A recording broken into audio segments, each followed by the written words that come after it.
Welcome back. It is the moment live. It is spring. Spring has sprung. Although I guess it's been spring here in LA interminably. Yeah, but I mean, I do think there's something about the changing of the seasons. Yeah. I love spring. I do too. I also love, you look around at like 7 o'clock at night and you're like, oh, I could still go for a walk. I know. The longer days are nice. The longer days are nice. We sound like that podcast from SNL that was like Molly Shannon that would be like, good times. What is it? My sweaty balls. Yeah, like, wow, it's just, the days are getting longer and I'm loving going for walks. Yeah, that's the prototype. That's what we're based off of. There's a lot more going on. There is more going on today. We're going to talk about airports in America are a mess. ICE is officially in airports. All these pictures, they're not in masks. I want to ask you what you think about that. Senator Markwayne Mullin is going to be the new DHS secretary. Then we're going to talk about NSYNC member Justin Timberlake's DWI video being released on the internet. It is, Y2K is back, I guess. Wars in Iran. Right. Justin Timberlake being a menace. And then big day for people who are fans of taking down private equity and people who grew up in Connecticut. Senator Chris Murphy is with us to talk about his new legislation curbing private equity. Yes. And I think, everybody needs to keep in mind, we have a Connecticut resident amongst us. They walk among us. And that is our misunderstood people. Yes. Well, I don't know. I would put like New Hampshire of the New England states. I'd give New Hampshire the most misunderstood. I think that's fair, actually. Yeah. Maybe Maine. Maine is sort of misunderstood. I just feel like Maine is a lot more blank space than probably people realize. Yes, fair. Also true. Beautiful, but blank. But blank. Yeah. I think I've always been sort of fascinated by New Hampshire's tagline, live free or die. Like that's a great that should be our tagline. I think I would rather die than live free. No, wait, what would the answer be? I think I'm not living free right now. Yeah, I think there's ICE is an airport. Yeah, good point. Yeah, there's no living free from TSA lines. Right. Okay, well, let's talk about it. ICE is officially sent to patrol airports. We talked about this last week with V. There's crazy lines at TSA because of the government shutdown, the partial government shutdown. This was apparently Trump's personal idea to send ICE to patrol airports for TSA. He Truth Socialed this over the weekend. He says they're doing this to help TSA agents. He also says that Republicans shouldn't make a deal with Democrats on DHS unless Democrats agree to pass the Save America Act, which feels like a conflation of a lot of things. The administration has not released a list of all the airports that ICE is going to, but, the big ones are there, JFK, LaGuardia, O'Hare. But then the night before this happened, ICE was there separately from this deployment, and they detained a woman, and this harrowing video went across the internet, and it made me think this could end really, really badly. Your badge. Can I see? Let me see your badge. Okay. No, can I see your badge? I don't know if that's legitimate. Is this nice? Can I see your badge number, sir? What is your name? What is your name? Where's your badge number? I'm supposed to automatic. I'm asking for your badge number, sir. What is your badge number? Okay, I think, yeah. It's scary to think about these agents in these airports. Meanwhile, by the way, there was a catastrophic crash at LaGuardia Airport over the weekend or Monday morning, I believe, wherein a Air Canada plane crashed into a truck. And our transportation secretary, Sean Duffy, who I just remembered was on Real World Road Rules, is sort of like, everything's under control, man, So the airports are going crazy. What did you think when you saw ICE was going into the airports? Well, a couple of things. I think to me, it's one of those moments where I was like, oh, this is really bad. This to me feels like the idea of policing people traveling in this way like, dare I say, it feels a little Nazi Germany to me. It's giving Rent-a-Reich.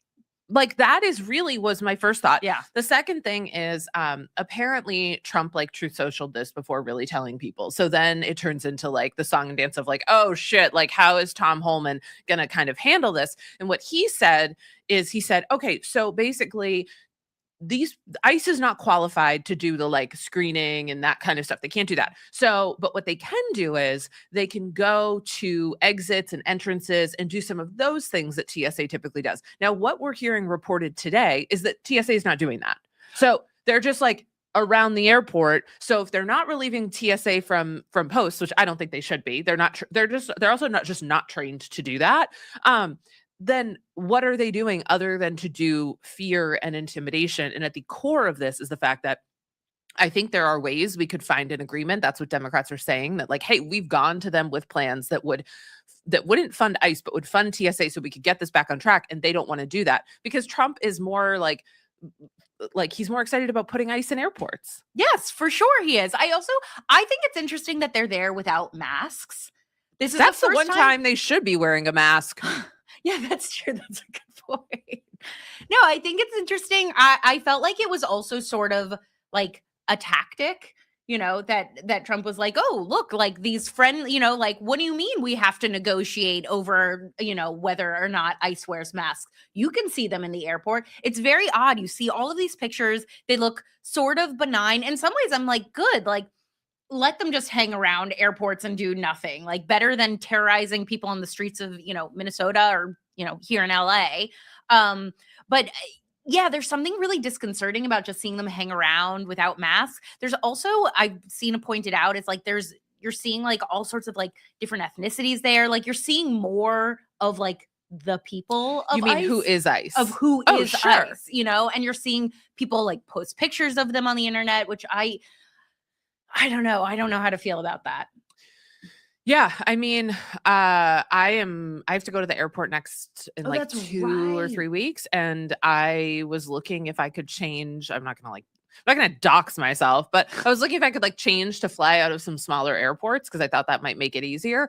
And I have to be honest with you, like, I mean, I'm a little scared. Yeah, I don't blame you.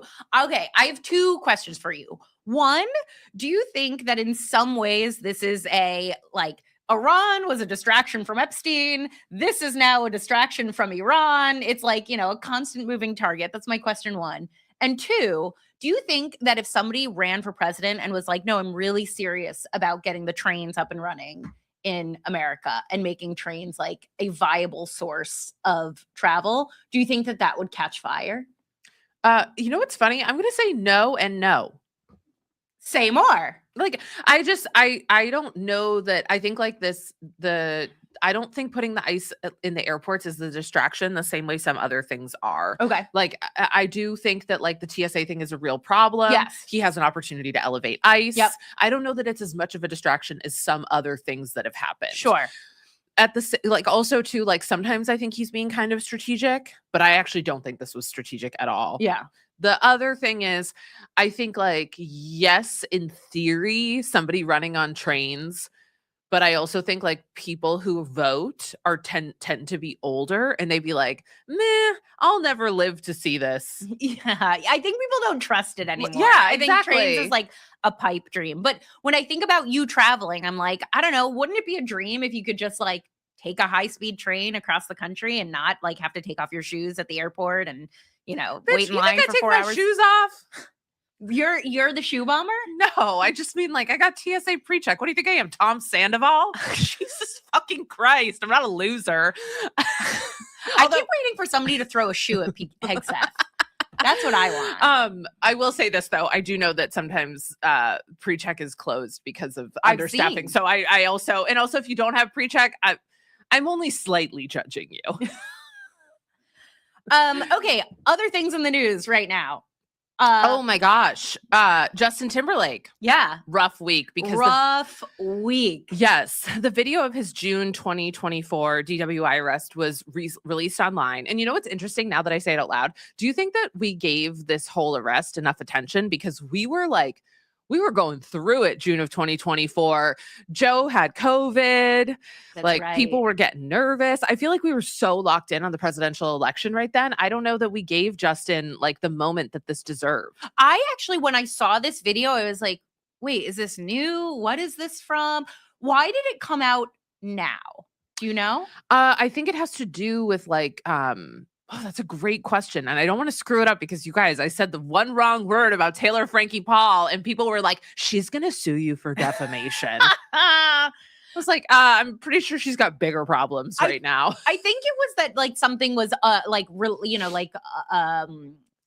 legally released. No, I don't think it was. I don't think anybody FOIA'd for it. I think it was like a timing thing. But it's everywhere on the internet now. We've seen Justin Timberlake, all of our old crushes, but like under duress. I feel like I was like forced to have a crush on Justin Timberlake. I know. I like didn't actually think he was me that too. cute. Thank you. Same. Who do you think of if someone was going to file a FOIA on Justin Timberlake? Who do you think it would be and why? Oh, definitely somebody who's part of Britney's team. See, I disagree. Okay, tell me more. I don't think they're calculated enough. Vienna in the yes, Vienna. I agree with this. She's saying Chris Kirkpatrick. Ooh, yes.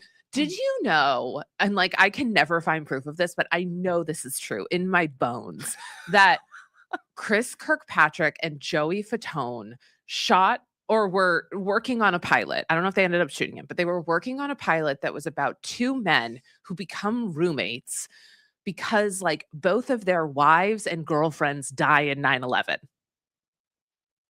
Wait, that's something that they pitched around Hollywood? And I swear to God.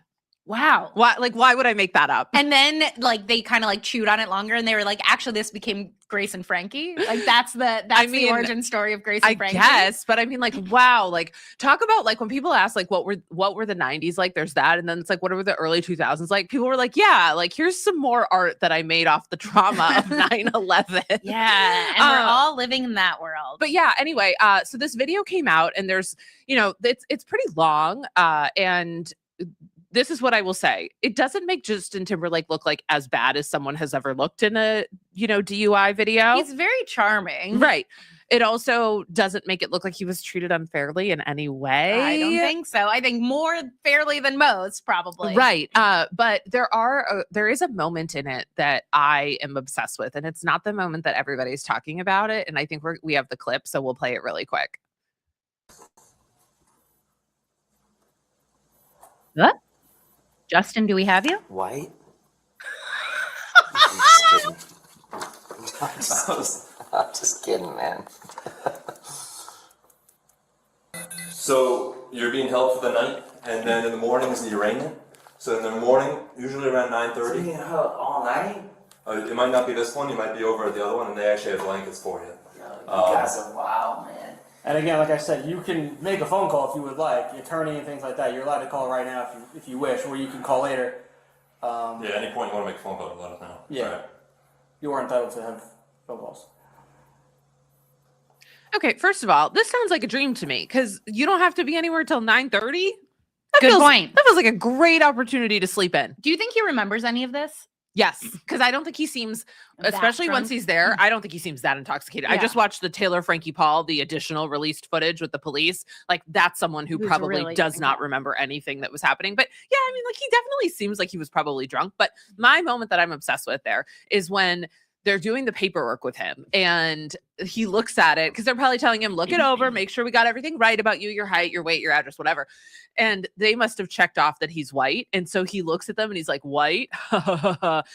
Because it's like such a early 2000s sort of quote unquote joke. And it's so Justin Timberlake coded because one of the things that he has been repeatedly accused of is like taking elements of Black culture and co-opting them, like cornrows and even like the music that he makes and things like that. And Do you remember the song Senorita? yes, When he was like, ladies, good morning. Well, no, what was it? He said, gentlemen, good evening. Ladies, good morning. Like, okay. that's like him waking up in the county jail. Yeah, exactly. Also too, did you see like the woman who was like I think somebody who works for him, but was like trying to kind of help him get out of the DUI with the police. And anyway, she's like, you guys, come on, guys. You know you love him. Sexy back. Bye, bye, bye. I'm like, I would have picked better songs. I would have picked Carry Out. I don't know that one. Oh, Carry Out, Cry Me a River. Cry Me a River. Classic. That's a great one. Carry Out is it's basically about takeout food. It's you don't remember Carry Out? No. Oh my God. It's like, I think it's with Timberland. There was a long time where everything was. Get your order up. Oh my gosh, it's so good. Maybe I do. Maybe okay. I do remember. But anyway, I would have gone for a deeper cut. Anyway, I think though this moment of him saying white is so funny because it's like one of those type of jokes that like really entitled people know they can make. Yeah. But it's like, oh, it's first of all, it's not funny. It's not funny. Like, yeah, dude, you're fucking white. And also like, he's like, oh, this is really going to crack up the cops. Yeah. Like these cops are probably racist. So that this is about to kill. And then they're really like, meh. He spends a portion of the video before this where he's like, you boys are doing great at your job. You boys are doing great at your job. Like he's really like gassing them up. And you can tell that he's like, like he's like a professional charmer. Yes. I also thought it was really interesting. I kept on seeing articles yesterday, which like, I guess slow news day, where it was like, the title was like Jessica Biel unhappy. And it's like, yeah, you think? Also take a number. Yeah. You know, like, I don't know. I really don't like, I was thinking about this the other day. Like, I was like, I think unless you're like a fucking billionaire right now, I don't really know anybody who's like, wow, life is going so well for me right now. I don't even think the billionaires. I think Elon is like, not having a good time. Elon, yes. I think Mackenzie Scott is having a good time. And as she should. I think Oprah's still having a good time. I think Oprah's having a good time. Yeah. I mean, I think there's a level of wealth. And also, too, there's like probably like people who are so wealthy that we don't even know about them and they're having a great time. They're having the best time. But I was thinking about it in the context of that show Love Story, where people are like, oh my God, she was really unhappy. And I'm like, I don't know. I don't know. Yeah, I mean, maybe that's part of it. But also, too, it's like, yeah, because most of life is just like negotiating with your spouse of like, well, then we're going there, but your family did this and that. Like, I was like, so she fucking married a human. I know. There's all these, there every once in a while there'll be like rumors of like celebrity marriages that are like not going well, and then the next story that will come out is like Princess Beatrice is ecstatically happy in her marriage, and it's like, maybe she's just like fine in her marriage, maybe it's neither. Maybe they fight and maybe they don't fight, and maybe they think about getting a divorce and then they don't get a divorce, and then something happens and they're really happy together, and then something else happens and they're not so happy together. Like, maybe that's more accurate. Yeah, I agree. But Jessica, the funny thing is though, is like when I think about Jessica Biel, I'm like, well, she's the talent.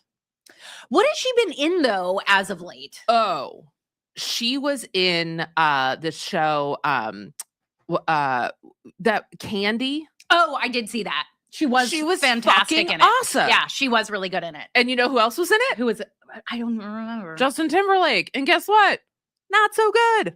Yeah, Jessica, we were just talking about this. You haven't watched Girls 5 Eva, which feels like a crime. There's against certain me. shows that like at a certain point, like I've never seen Hamilton, and at this point it's just too late. Yeah, but Girls 5 Eva is not Hamilton.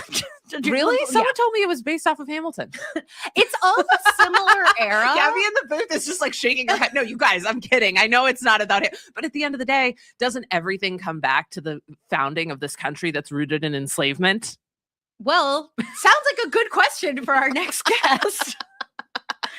Sounds like a next question for our next guest. Okay, this is a big day for me. It is. This is a big day for me. Before we bring this on, I want to say full disclosure to all of our audience, which is like, I grew up in Connecticut. My family still lives in Connecticut. My parents both voted for Chris Murphy. Their spouses both voted for Chris Murphy. All of their friends voted for Chris Murphy. And eventually we're going to talk to Chris Murphy.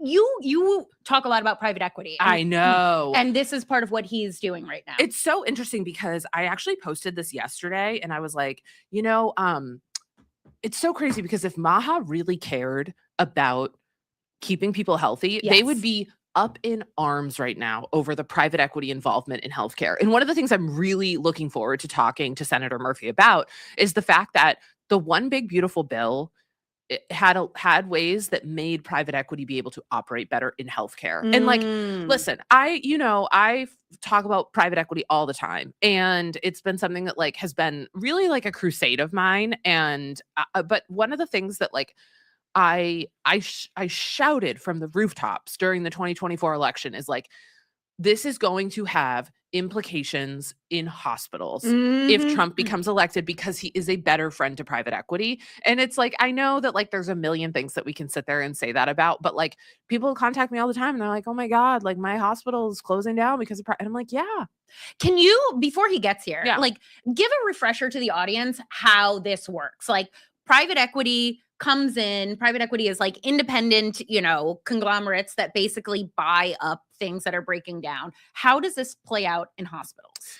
It's such an interesting question. A lot of people know private equity because back in the day, it used to be called leverage buyouts. And that's something that like our parents probably knew about. There was this whole thing. It was called Nabisco and KKR. It was Nabisco. And anyway, it doesn't, but if you know of leverage buyouts, I just say that because it's a really great frame of reference to know that like this is the practice. And then they basically did a rebrand of this practice and called it private equity by using words that like made it feel kind of sweet, sleek. And then also the word equity is kind of a good word. Oh, I can't see it because the cursor's on it. RJR Nabisco leveraged buyout. Yes, that's what it is. KKR is another private equity firm now. So what happens when private equity comes into a hospital is a variety of things can happen. One of the things that happens that I love telling people about, I think it's like such a great example of what happens, is a lot of times hospitals will own the land that and the building that the hospital is on. Private equity will convince them to sell that as an asset and to pay rent on it. Oh, which is almost always like if you own a 3-bedroom house and someone comes up to me and is like, hey, you want to sell this and then you can rent it? No, you pretty much know no. Yeah. You lose an asset, right? Like you lose. And that's what happens. So then why are they doing it? Well, they come in, they say, we're going to make things more efficient. We're going to find ways for you to save more money. We're going to, we have like these great minds who are going to come in, who are from the, super smart financial guys who are going to help you cut down on costs. And like, you guys can end up making more money because you're just going to be renting, right? That's almost never the case. It's how we've seen places like that's how Red Lobster ended up shutting down, was because of the land lease buybacks. And so a lot of people want to do something where private equity, where hospitals wouldn't be able to do that. Yeah. Okay. This is my real, you hear this, you lay it out and you're like, okay, I can understand in a capitalist world why somebody would be able to buy Red Lobster, Sure. It does not make sense to me why a private entity could buy a hospital, which is a public good. I mean, I guess America, but. Yeah. And I mean, I think the other piece of it is that look at the bigger picture here. Hospitals themselves are going through a tough time. Medical school is really expensive. A lot of people now are also saying, I don't want to go to medical school because A, I'm going to get in huge debt. Yep. And then B, well, okay, well, am I going to live in a state where I can even practice? Because and so that's a really good point. We talked to Soledad O'Brien about right. that. And so it's like you sort of see this trickle down. So it's like, okay, hospitals are struggling, but anyway, these are all things that we can talk about today. Yes, I'm really excited. Like I said, everybody I know, full disclosure, I moved out of Connecticut by the time Senator Murphy was up for election for Senate. But full disclosure, everybody I know voted for him in Connecticut and had lots of questions and things to say. But we are so excited to have him on the show today. Senator Chris Murphy, do we have you? So do you have me? We have you. We have him. All right. Good morning. You are, if everyone you know voted for me, then you are hanging around the right people. Yeah. Well, New Haven, the New Haven area. I was back. Go ahead. Yeah, I do pretty well in New Haven. New Haven has not been terribly happy with Donald Trump over the past 8 years. I happened to be in Connecticut during the 2024 election, and in New Haven, like all of my old neighbors, they had all their, Harris wall signs. And then I drove like slightly out of New Haven, and I was like, oh no. Yeah. No, I mean, people, look at, Connecticut as, a blue state, but even in the blue states, Trump still gets 40% of the vote. 4 out of every 10 people you pass as you're walking down the streets of Connecticut voted for Trump. So he still has fans in Connecticut. And maybe even more so, actually, this is something that I want to ask you after we talk through private equity, is you do a walk across Connecticut every year. And I'm curious how that walk has changed over the past 10 years in Connecticut. Yeah, you know what's interesting is that the story is actually that it hasn't changed. Okay. I've done this for about 10 years. I take a week over the summer or the fall, and I walk from one end of the state to the other. It's, depending on the route you take, it can be 70 to 100 miles. So I'm talking to like 100 people every day. And these are not political people, right? These are not people who watch MSNBC or podcasts, but they care about politics. They care about what's going on in their community. And the things they care about are evergreen. It just doesn't change from year to year. Whatever MSNBC or CNN or Fox is covering is not what they're talking about. They're talking about their wages, the safety of their community, the quality of their kids' schools. And there's a real sense that you get from people as you talk to them on their front porch or while they're walking their dog, that they feel powerless. People feel like, you know what, I'm doing everything that you ask. I got a job. I'm working full time, maybe even more than full time. I play by the rules. I live a good life, and yet I can't get ahead. My kids aren't going to lead a better life than I am. I feel like things are spinning out of control. And that feeling is getting more acute over the 10 years that I've done this. The frustration that people have. I mean, one young woman sort of showed me her budget as I was sitting with her as she was getting ready to go into her healthcare job. And she said, listen, I'm working a really important job. She was working as a home care provider, and I can't afford to live. I'm doing a job that's really important in this economy, and I don't have enough money to put food on the table for my children. What am I doing wrong? And that sense of loss of agency, that's probably what comes through the most when I do that walk. Well, I think that kind of segues us up really well for what we really. I am obsessed with private equity in a bad way. I got your latest report, and I was like, this could be 300 pages and I would read it right now because it is so incredibly important. And one of the things that I want to talk about is in your report, Aided and Abetted, you look at how the Trump administration has really created a friendlier environment for private equity, specifically in healthcare, through the passing of the One Big Beautiful Bill, which reminder, folks, I yelled that at you from the rooftops when that was happening, that would happen. But you say that the bill puts a financial distress on healthcare providers that make them ideal prey for private equity. So can you explain to us how the bill has conditions that make it for that to happen? Yeah, if private equity could write a bill to make it easier for them to come in and strip hospitals and nursing homes bare, the Big Beautiful Bill would be it. Because what does private equity do? Private equity comes into communities where a hospital is struggling or a nursing home is struggling, and they make these enormous promises of investment that almost never come true, but they are preying upon a community or an institution that feels really vulnerable because without any outside help, their hospital may disappear. The private equity company, as you've covered beautifully, almost never makes good on their investment promises. All they do is slowly strip the hospital, the nursing home, of all of its services so that they can increase the amount of profit that they're making, and then they sort of sell it off or they declare bankruptcy. But the Big Beautiful Bill puts thousands of additional hospitals and nursing homes into crisis. This is a $2 trillion cut to the Medicaid program. Our nursing homes are 2/3 funded by Medicaid. It also throws, over time, 20 million people off their health care, which means hospitals are going to have less people walking in with reimbursement. And so it is just going to push more hospitals and more nursing homes to private equity because they are not going to be able to stay alive or finance their operations without those kind of fictional white knights that private equity present themselves as. So basically, the BBB just softens up your local hospital for a private equity takeover. So how can we curb this? Because we're already this far down the line. You have some legislation that can help to curb this. What are you proposing? So I'm proposing a pretty simple solution. My proposal is just to say that for nursing homes and hospitals, right? These are the places that take care of the sickest of the sick, that we should not allow for private equity to control those institutions. We've just seen what happens here. It's not like we need to guess.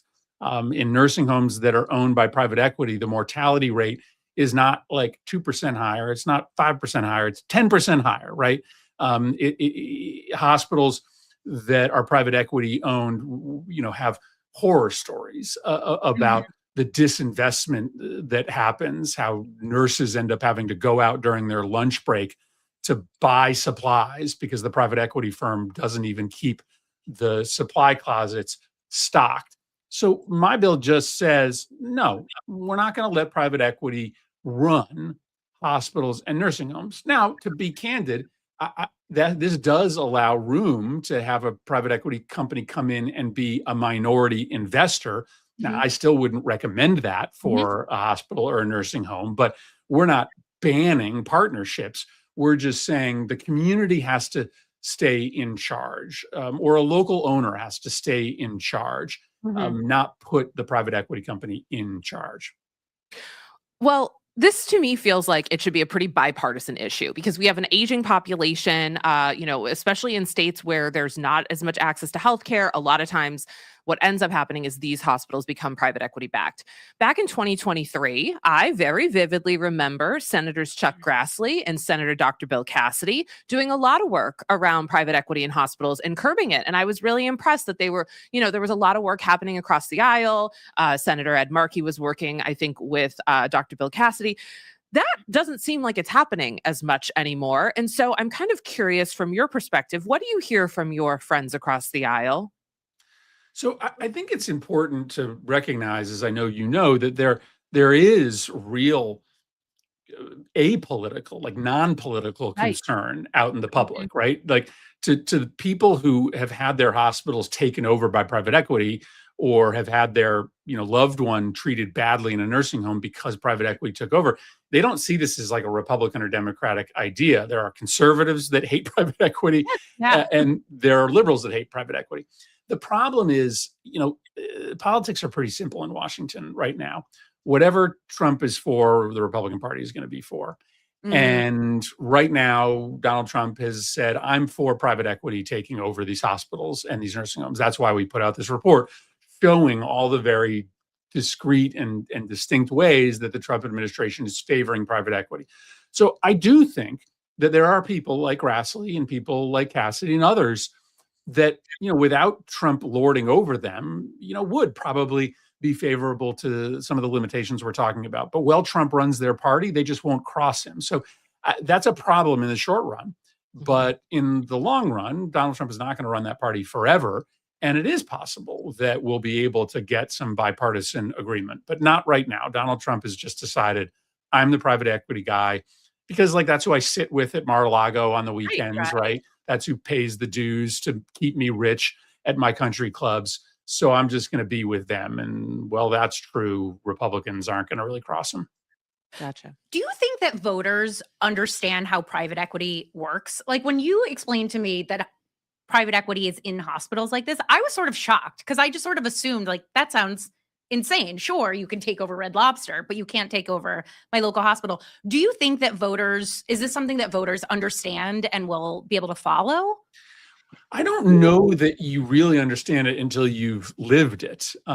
So in Connecticut, we understand this because we made a mistake. We allowed a private equity-backed firm to take over 3 community hospitals, 2 pretty small hospitals and 1 urban hospital. And they ran those hospitals into the ground. I mean, there are horror stories at these hospitals. Like, which hospitals are those? Can I ask which so it's Waterbury Hospital, Rockville Hospital, and Manchester Hospital. And, one of the horror stories, we collected a lot of stories from, frontline healthcare professionals.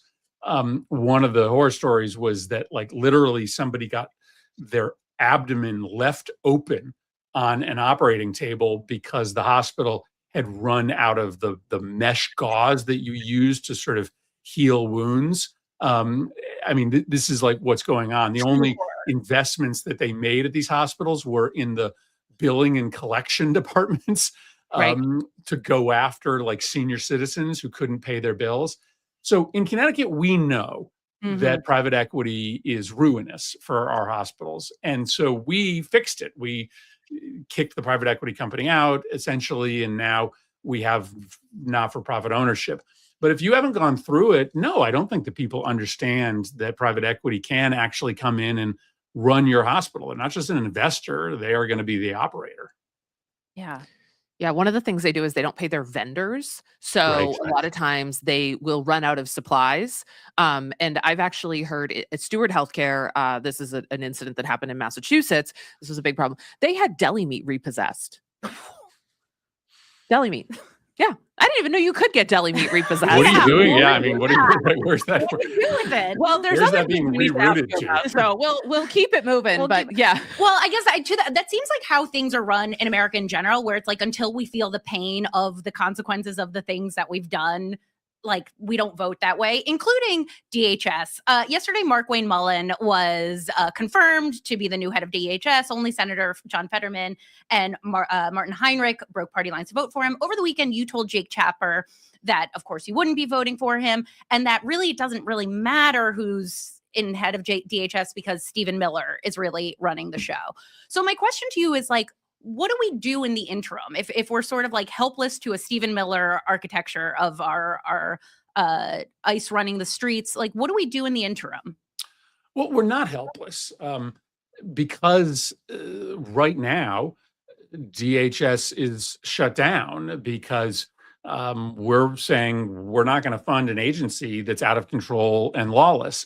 And we have power to maintain that position. And as Democrats say, no, we are not going to provide funding, at the very least, to CBP and ICE. Those are the agencies that are doing the illegal roundups, unless we get reforms, enforceable reforms, things like requiring there to be warrants before you go round somebody up so that you can't do what they've been doing, walking through the streets, asking people to, produce their papers, doing real investigations when somebody gets killed or hurt, not burying the investigation. There are all sorts of reforms that we could demand.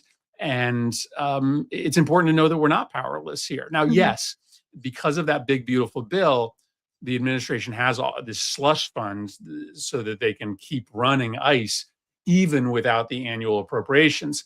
But we shouldn't give ICE $10 billion more to do illegal things. That's how much they get annually in the appropriations bill, unless they agree to reforms. And we're literally in the middle of that negotiation right now. Yeah. I also am wondering, you are releasing a book in May, Crisis of the Common Good, common path for senators who are eventually going to run for president to put out a book and go on a book tour. You don't have to announce your run to a Connecticut girl on a morning show now. But imagine if he announced a run for Yeah, he was president like, on our little dog and pony show. I have nothing to announce, so don't worry. Listen, if you're Connecticut public school, you could. But I'm wondering, Senator Cory Booker has been getting a lot of flack on the internet for being on his book tour as the country is sort of in disarray. And I wonder how you're thinking about, going on book tour as things are sort of messier than usual, perhaps. Yeah, my book is, I guess, different than other books that senators put out. This is not a book about me. This is a book about why we are in the mess we're in today. I actually think there's a real risk here that we think we can solve what's wrong with America by just defeating Donald Trump or his party in the next election. This book makes the case that there is an underlying sickness in this country. And this will sound familiar to you. It's a sickness due to a series of cults that we worship, false cults, a cult of profit, right? Profit being the only thing that matters in the economy, not the health of workers or communities. A cult of technology. All technology is good, and we can just trust the market to, make technology work for us and our families. A cult of consumption, right? Being an American just means buying more stuff, right? Not actually contributing to the common good, not thinking of yourself as a citizen. And the case I make in the book is that the real work ahead of us is not beating Donald Trump. It's creating an economy and a culture that is centered around the common good, not just extraction, not just buying stuff, not just looking at technology as an unquestioned good. And that work of building a common good economy, a common good culture, is actually work that can bring Republicans and Democrats together. Both Republicans and Democrats are really upset that our communities have been hollowed out. Both Republicans and Democrats are upset that we don't have institutions anymore, whether they be unions or churches where people can find communion. Both Republicans and Democrats are upset at the lionization of profit and efficiency and private equity. So the book actually is about the challenge we have ahead of us to try to breathe some spiritual health back into the nation. And so I won't be shy about, talking about that thesis all around the country, because I actually think it's important to the work we need to do to beat Trump and his movement permanently, not just get a temporary victory at the polls. Yeah. Well, Senator Chris Murphy, thank you so much for joining us. We hope to stay connected with you, and we'll keep watching all this work that you're doing, especially around private equity. I'm big fans of what you guys have done to elevate this issue. I think when people hear about it and what's happening, especially in our healthcare system, they do stand up and react. So, deeply appreciative of what you're doing to raise the flag on this. Thanks for having me. Thank you, all right, Murphy. bye. Wow. There you go. Do you think I made my family proud? I think you made your family so proud. I also just love when I can geek out with people on private equity, and I feel like I'm really converting you. No, I mean, that you didn't care, but I'm going to give this to you. It's I did not know what was happening with private equity. And I feel like, especially when it comes to hospitals, there's some things that you just sort of assume, you know what I mean? I just sort of sometimes this type of legislation, you're like, wait, how does this not already exist? I'll tell you a really quick story from Steward Healthcare. That was the one that took over. That was it was a whole sort of thing of they bought it and then whatever. And this was in Massachusetts. And you look at Massachusetts and Connecticut and you think these are states with great healthcare, right? That's the other thing about this is these are states that you would think strong social programs, higher taxes. Universities are there. Yes. They had, once in a while in the emergency room, this is very sad, a baby will pass away, a newborn baby. They have somebody, and they had something called bereavement boxes. It's a box that you can, put a maybe stillborn child in, a baby who's born. They stopped paying the vendors for the boxes, and they were being forced to put these babies in Amazon, leftover cardboard boxes. So the nurses pooled their money together and went out and ordered bereavement boxes with their own money. That's how, and so when we talk about, the Democratic Party doesn't care about life. Yeah, right. Yes, totally. Anyway. And I mean, healthcare is inherently political. You started the show by saying this. It's why does Maha not think of this as part of their politics? Right. And also, he made such a good point about this is such a visceral reaction. Yes. When he was describing what was happening in the emergency room there, it's it is such a it's so violating to hear. It's such a horror, of course people instantly get it because it's so vulnerable and doesn't matter how you vote or whatever, when your baby dies, when you're on an operating table, these things should be sort of sacred. It's just sort of be a no-brainer. Should it be a no-brainer? But that's why I appreciate, you do such a good job of educating what I think we just sort of assume should be a no-brainer, but in fact is not, because we live in such a diabolical culture. Yeah. So let me ask you, what's having a moment for you? Okay, here's what's having a moment for me. I got into pole dancing about a year ago, 6 months ago, 6 months ago.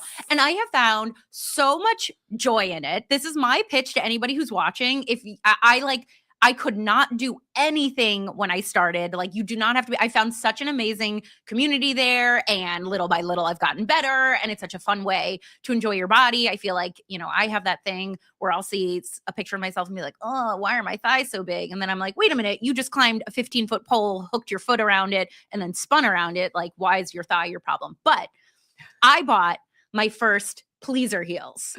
I didn't even know this was like I know what these heels are, but I didn't know there was a term. I did have to Google it What a when pleaser. you told me. Well, yeah. it's sort of like Band-Aid. You know what I mean? It's like it is a brand name, but it's like it's a brand name, but it's like such a ubiquitous brand name, the same way that like a Band-Aid is a brand name. Or Kleenex. Exactly. Yes. Okay. Exactly. So pleasers. And I have my whole life wanted to be like willowy, you know, like Princess Diana, or like models who are like tall, and now this is my opportunity, and I get to walk around and be over 6 feet tall, and now I understand why men lie about it all the time, because it feels so good to be up there. Because it feels so good to be tall. So I guess what's having a moment for me is getting to be fake tall. Nice. I love it. Wait, how tall are you? 5'4" in real life. In real life, You're I'm 5'4". You're not that short though. No, I'm like average size. Oh, are these yours? Or they? No, but actually what's so crazy is like, I don't know how yet. These are the ones that I bought. These are like verbatim. These are it. That picture looks like it's from a strip club. These are not mine, but these are the exact ones that I bought. They're the clear ones. And not right after this, but a little while after this, I'm going to go put them on and flip upside down. Yeah. Awesome. Yesterday I went and I just like, I felt so much better. You know, I went in anxious and I came out and like my muscles were all used, and I took a shower and I felt accomplished. And so if you are looking for a new hobby, highly recommend. What's having a moment for you? Okay, what's having a moment for me? I saw this morning and I'm really excited about it. And this is my pitch. I think that we should go. That's the first thing I'm going to say. I think we should go. Where are we going? This is something I've always wanted to see. And I'm disappointed that I never saw it. Oh, did you know that my mom and my sister went to see Celine Dion in concert in Brooklyn, like literally the night before COVID shutdowns? Oh, really? And they were like, should we go? Should we not go? And they were like, we just have to go. And it was like, and I'm sure it was a super spreader event. But yeah, we're big Celine Dion fans in this house. Christmas Repeat fans, Celine Dion fans. I am such a Celine Dion fan. I've never seen Celine. I've always wanted to see Celine. I would love to see Celine in Paris. I think that we should go after the midterms. It will be our treat to ourselves. We're going to power through the midterms. That's a great idea. Vienna, drop a W in the chat if you're in. I think we should go. We're taking a brand trip. Yeah. Our moment brand trip. Let's fucking, you know, who knows what'll be happening in our country. But we can go to France, power through the midterms with the power of love. Oh my God. I just think I'm really excited. I love Celine. I think she is one of the most talented people. I think she's used her platform in like incredible ways. Yep. She's done a lot of stuff, I think for, I think it's for, muscular dystrophy or multiple sclerosis? I think it's multiple sclerosis, because I think her niece died of it. She's just, to me, she's like, that's a real fucking celebrity to me. Yeah, I agree. She's also unabashedly herself. That's what I love about her. And she's a real talent. So herself. She's so talented. She's also like somebody who we've watched age. Yes, and she looks amazing. And she looks amazing, but she looks her age. You know, like there's something I like. That's a real star. That's a real star. And also too, like, she's never tried to be like, I'm going to be an actress. She's like, I'm a fucking good singer. I am Celine Dion. I'm Celine Dion. And what was her husband's name? People always get upset about the age gap. Yeah. Well, and also he met her when like, yeah, I know. But like, listen, Angelique. No, Riviana's gonna throw it in the chat, but now we're like getting late. Yeah, okay. But we'll figure out his name. I know that, you know, you guys, he's no longer with us, and clearly they were Renee Angelillo. See, I was onto it. Okay, you guys. I'm gonna go listen to Celine Dion as I pole dance. Yeah, when you want it the most, there's no easy way out. Bye, guys. When you're ready for love.